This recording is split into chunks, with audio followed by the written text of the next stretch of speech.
UG fifth और six semester का back special exam होना था, जो कि उसका फॉर्म भरा था 12 सितंबर से लेकर 16 सितंबर तक। लेकिन ये सब डेट बीत गया, लेकिन फॉर्म नहीं भरा है क्योंकि टेक्निकल इशू की वजह से वेबसाइट ही ऑन नहीं हुआ था। तो उसका फिर से डेट एक्सटेंड हुआ है, अब फॉर्म भराए जाने लगा है। तो चलिए देखते हैं कि आप कब से एग्जाम फॉर्म भरा रहा है और कब तक भराएगा, कब तक आप कॉलेज में सबमिट कर पाएंगे और फॉर्म को कैसे फिलअप करना है, इस वीडियो में प्रॉपर पूरा सब बताऊंगा। तो चलिए वीडियो को स्टार्ट करते हैं। जय हिंद। तो आप लोग कैसे हो?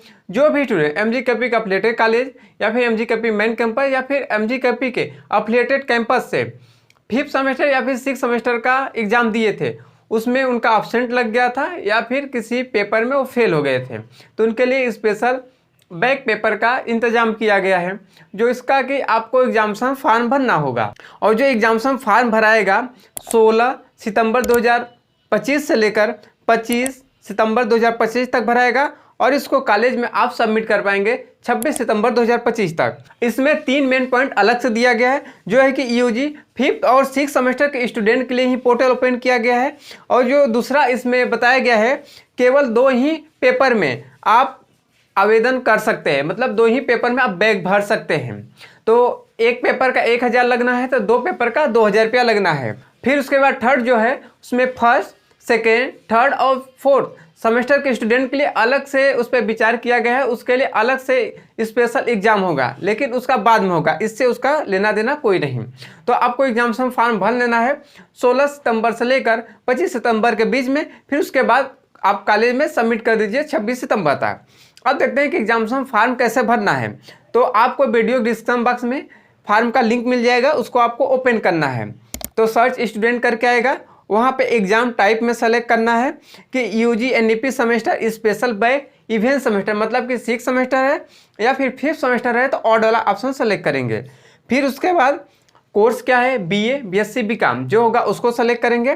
फिर उसके बाद सर्च इन में ऑलरेडी रोल नंबर आता है, इस बार इनरोलमेंट नंबर का इसमें फैसिलिटी नहीं है, तो आपको रोल नंबर डालना है राइट साइड में। फिर उसके बाद फादर्स या फिर मदर्स किसी एक लोग का फुल नेम डालना होगा, जैसा कि आपके एडमिट कार्ड रिजल्ट पे रहता होगा। फिर admission of the year select करना होता है, जिसमें कि आप 2024 सेलेक्ट करेंगे। फिर उसके बाद कैप्चा डाल के सर्च करेंगे। सर्च करने पर स्टूडेंट डिटेल आ जाता है, जिसमें कि स्टूडेंट का name, enrolment number, roll number, father name, mother name, exam type, ये सब दिया होता है और कोर्स भी दिया होता है। फिर यहाँ पर बॉक्स में लिखा होता है, मैंने उल्लेखित निर्देशों को ध्यान से पढ़े और समझ लिया हूँ, इसको टिक करना है। फिर उसके बाद प्रोसीड टू रजिस्ट्रेशन फॉर्म करना है।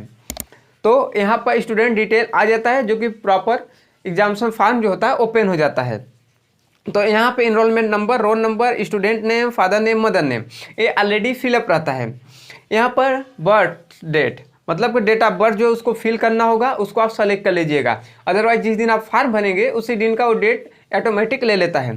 फिर उसके बाद जेंडर सेलेक्ट करिएगा, आपका कैटेगरी क्या है वो सेलेक्ट करेंगे। सब कैटेगरी में अगर गर्ल्स होंगी तो गर्ल्स सेलेक्ट करेंगी, अगर बॉय होंगे तो नॉट एप्लीकेबल सेलेक्ट करेंगे।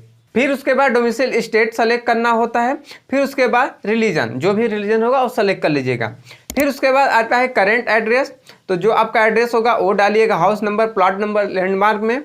फिर सिटी, टाउन, विलेज जो वो सेलेक्ट करेंगे, मतलब फिलअप करेंगे। फिर उसके बाद स्टेट, डिस्ट्रिक्ट, पिन कोड इतना डाल लेंगे। अगर आपका करेंट एड्रेस और परमानेंट एड्रेस सेम है तो कॉपी फ्रॉम करंट कर लेंगे, तो उधर का लेफ्ट साइड का शिफ्ट हो जाएगा राइट साइड में। फिर उसको मोबाइल नंबर अपना डालेंगे जो चल रहा है, जो आप यूज करते हो वाला। ईमेल आईडी भी वही अपना पर्सनल ईमेल आईडी डालेंगे। फिर उसका मीडियम, आपका पेपर किस मीडियम में आप दिए हैं, हिंदी में या फिर इंग्लिश में, जो होगा उसको सेलेक्ट करेंगे। फिर उसके बाद आधार नंबर डालेंगे। NID ID अगर आपके पास नहीं तो मत डालिएगा, लेकिन ABC APPAR मतलब अपार ID, ABC उसी को अपार ID बोलते हैं, ये तो आपके पास होगा ही क्योंकि इतने बार से एग्जाम फॉर्म भरते आए हैं, तो ABC ID जरूर से डालिएगा। फिर उसके बाद आ जाता है पेपर सेलेक्ट करने के लिए, आपको जिस जिस पेपर में बैक देना है उसको सेलेक्ट करिएगा। आप मैक्सिमम 2 ही पेपर सेलेक्ट कर सकते हैं, 2 से ज़्यादा में आप बैक नहीं दे सकते हैं। फिर उसके बाद आ जाता है लास्ट क्वालिफिकेशन, तो इसमें जो कि दिया रहता है 1-1 करके मार्क्स ऑप्टेन में और मैक्सिमम मार्क्स में, तो इसको आप कुछ मत करिएगा।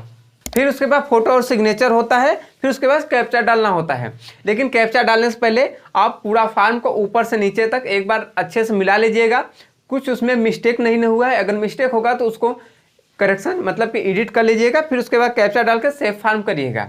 जब आप सेव फॉर्म करते हैं तो आपको PDF आ जाएगा, जिसको कि आप डाउनलोड कर लेंगे, जिसमें कि 4 पेज होता है, जो कि आपको मालूम होगा, आप बहुत बार से करते आए हैं। प्रिंट कराकर अपने कॉलेज में सबमिट कर देंगे। उसके साथ साथ क्या डॉक्यूमेंट लगेगा ये तो कॉलेज के ऊपर डिपेंड करता है, लेकिन जनरली यहाँ पे आपको एडमिट कार्ड लगाना होगा और रिजल्ट लगाना होगा जिसमें आपका बैक है। फिर उसके बाद फीस रसीद, मतलब जो फीस कटाएंगे वो फीस रसीद भी लगा सकते हैं। आधार कार्ड साथ में लिए रहिएगा, अगर मांगेंगे तो लगा सकते हैं। देखिए जो डॉक्यूमेंट है अलग अलग कॉलेज के लिए अलग अलग हो सकता है, इसी वजह से सियोरिटी नहीं है। लेकिन आप रिजल्ट और फीस रसीद, आधार कार्ड, इतना 3 चीज़ आप अपने पास लिए रहिएगा। अगर वो मांगेंगे तो लगाइएगा, अगर नहीं मांगते हैं तो मत लगाइएगा। हो सकता है बहुत सारे कॉलेज में ऐसा होगा कि फॉर्म जमा हो जाएगा, फिर उसके बाद जाके फीस जमा करना होगा, या फिर पहले फीस जमा करना होगा फिर फॉर्म जमा होगा। तो अलग अलग कॉलेज का अलग अलग अपना रूल हो सकता है, लेकिन फीस भी जमा करना पड़ेगा और फॉर्म भी जमा करना पड़ेगा। इसको आप लोग अच्छे से सब जमा कर लीजिएगा। फिर जैसे ही डेट आता है एग्जाम का, कब एग्जाम होगा तो उसको मैं अपडेट कर दूंगा। तो आप लोग मान के चलिए कि एग्जाम जो है कि नवरात्रि बाद, मतलब कोई 10-15 अक्टूबर के आसपास हो सकता है, नॉट कन्फर्म। जब कन्फर्म होगा तो मैं प्रॉपर एक वीडियो बना के बताऊंगा। तो अभी तक आप 26 सितंबर तक कॉलेज में जाकर फॉर्म जमा कर लीजिए। 25 तक ऑनलाइन करने का डेट है तो ऑनलाइन कर लीजिए। बाकी आपको कोई भी दिक्कत आता है फॉर्म ऑनलाइन करने में तो कमेंट सेक्शन में कमेंट करके पूछ सकते हैं। तो मिलता हूं नए वीडियो में नए टॉपिक के साथ। तब तक जय हिंद, जय भारत।